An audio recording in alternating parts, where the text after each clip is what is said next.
नमस्कार साथियों, infusion notes के यूट्यूब चैनल पर आपका हार्दिक स्वागत है। मैं अनिल आज आपके साथ में चर्चा करूंगा आरएसएसबी बोर्ड द्वारा आयोजित पशु परिचर की भर्ती के बारे में। जो नई वैकेंसी आई है राजस्थान में, पहली बार जो भर्ती हो रही है, उसके सिलेबस के बारे में हम चर्चा करेंगे। इसके सिलेबस में क्या आएगा, कितना क्या वेटेज रहेगा, वो सब चीज़ें हम आज यहाँ जानेंगे।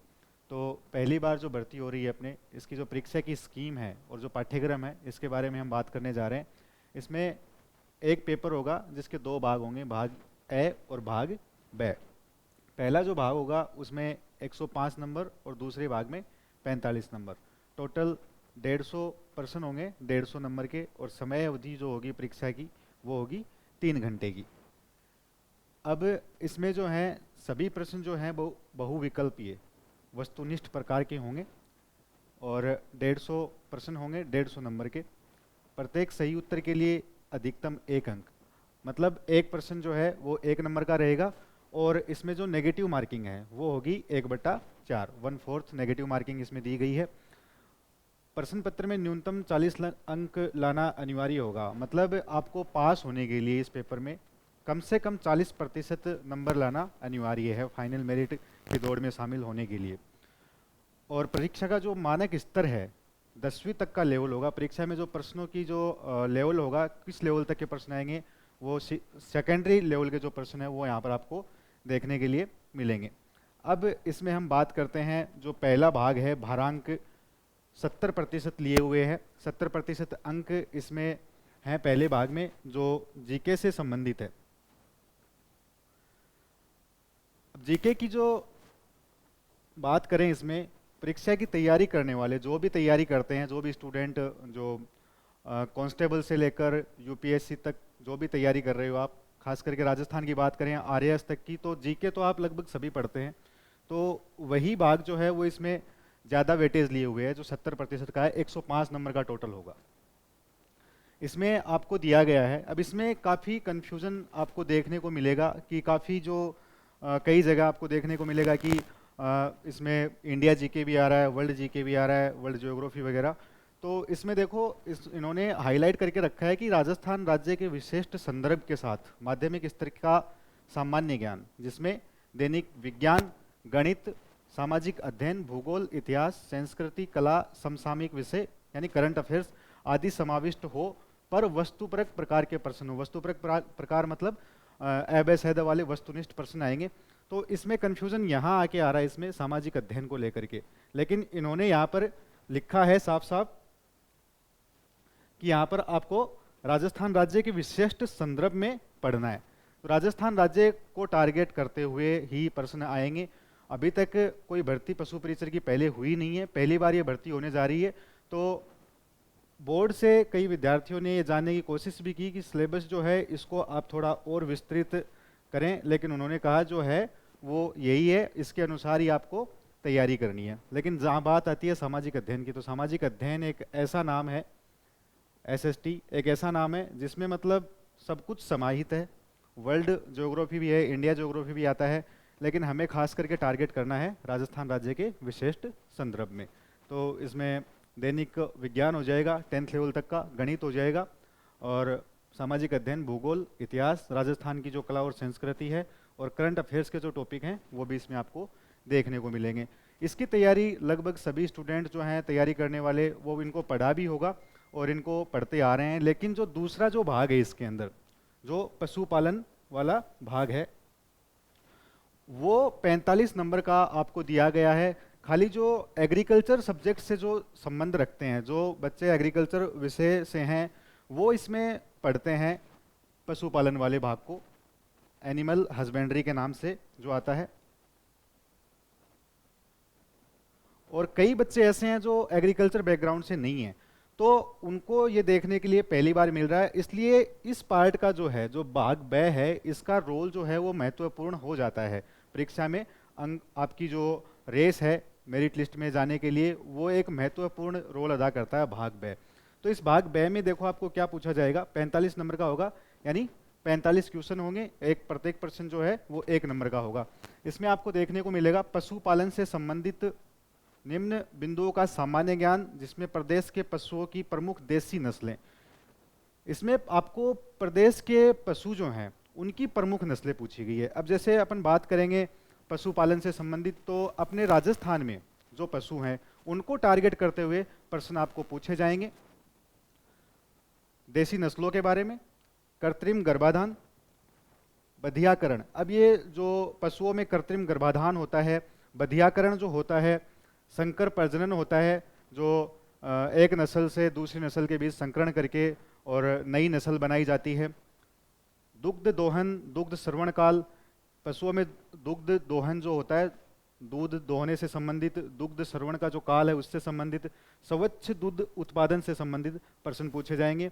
उसके बाद पशु एवं कुक्कुट प्रबंधन, जैविक अपशिष्टों का निस्तारण, जो पशुओं से जो अपशिष्ट हमें प्राप्त होते हैं उनका किस प्रकार से निस्तारण किया जाता है, क्या क्या विधियां हैं। संतुलित पशु आहार से संबंधित, चारा फसलें, चारागाह का विकास, स्वस्थ एवं बीमार पशुओं की पहचान किस प्रकार से की जाती है। हमारे दैनिक जीवन में हम ये चीज़ें पशुओं को देख कर के कई बार ये चीज़ें पता लगा लेते हैं, तो वही चीज़ें इसके अंदर पूछी जाएंगी जो हमारे दैनिक जीवन से संबंधित हैं, लगभग हम जानते भी हैं, वो हमें यहाँ पर पढ़ने को मिलेगी कि एक स्वस्थ पशु की पहचान कैसे की जाए, किस प्रकार से एक दुधारू पशु की पहचान की जाती है। तो पशुओं की पहचान से संबंधित भी हमें प्रश्न यहाँ पे देखने को मिलेंगे।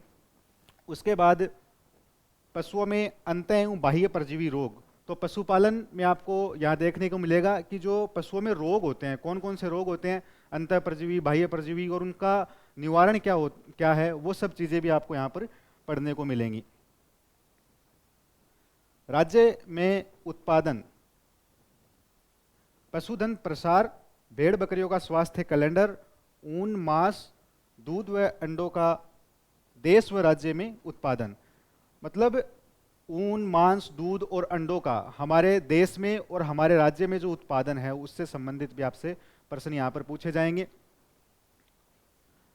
पशुओं का, भेड़ बकरियों का जो स्वास्थ्य कैलेंडर है, खाली भेड़ और बकरियों का जो स्वास्थ्य कैलेंडर है उसमें से भी आपको प्रश्न पूछे जाएंगे। प्रति पशु दूध की उत्पादकता, कि प्रति पशु जो है, गाय में गाय की जो नस्लें हैं उनमें, बकरी में जो बकरी की नस्लें हैं उनमें, भेड़ जो है, बकरियां जो हैं, इनमें जो नस्लें होती है अलग अलग, उनमें दूध की उत्पादकता कितनी होती है, प्रत्येक नस्ल में प्रति ब्यात कितनी दूध जो उत्पादन एक पशु से हम कर सकते हैं, उससे संबंधित भी हमें प्रश्न पूछे जाएंगे। ऊन कतरन, भार ढोने वाले पशु, वर्मी कंपोस्ट खाद, वर्मी कंपोस्ट खाद से संबंधित किस प्रकार से खाद बनाई जाती है, किस प्रकार से इसका उपयोग किया जाता है। भार ढोने वाले पशु, पशु जो होते हैं वो दुधारू होते हैं, द्विकाजी होते हैं, जो दूध भी देते हैं, भार भी ढोते हैं, वो द्विकाजी पशु होते हैं, और एक खाली भार ढोने वाले होते हैं। तो ये भी, इनके बारे में भी हमें पढ़ने को मिलेगा यहाँ पर। पशुओं के चमड़े एवं हड्डियों का उपयोग, अब पशुओं का जो चमड़ा होता है, हड्डी होती है, उनका क्या उपयोग किया जाता है। जिस प्रकार से हमने ऊपर अभी देखा था कि पशुओं के अपशिष्ट का जो निवारण है उसके बारे में भी हम बात करेंगे। तो पशुओं के मरने के बाद जो उनकी खाल है, जो हड्डियां हैं, उनका क्या उपयोग किया जाता है उसके बारे में भी बात करेंगे।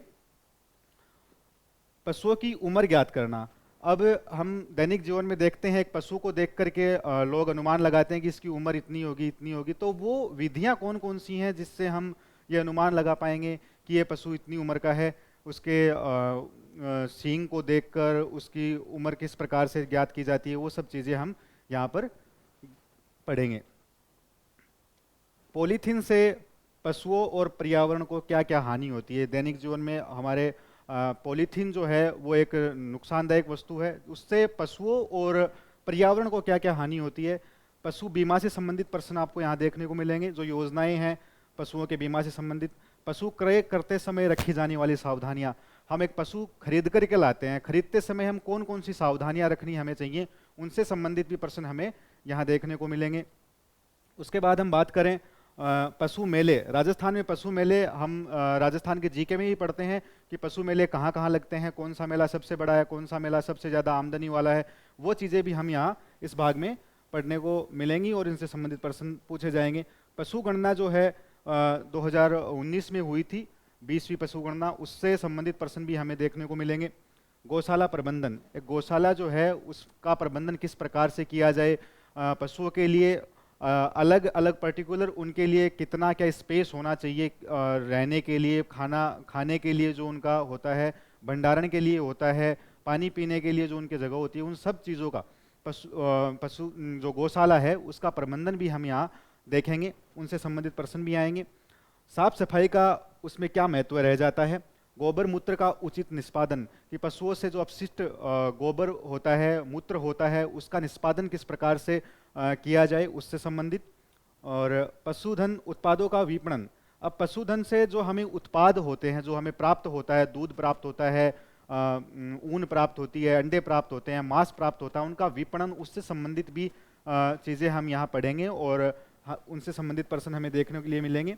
डेयरी का विकास गतिविधियों तथा पशुपालन विभाग की प्रमुख योजनाएं, अब डेयरी विकास गतिविधियां, राजस्थान में जो डेयरी विकास है उसको लेकर के हम चर्चा करेंगे, उससे संबंधित पर्सन यहाँ आएंगे।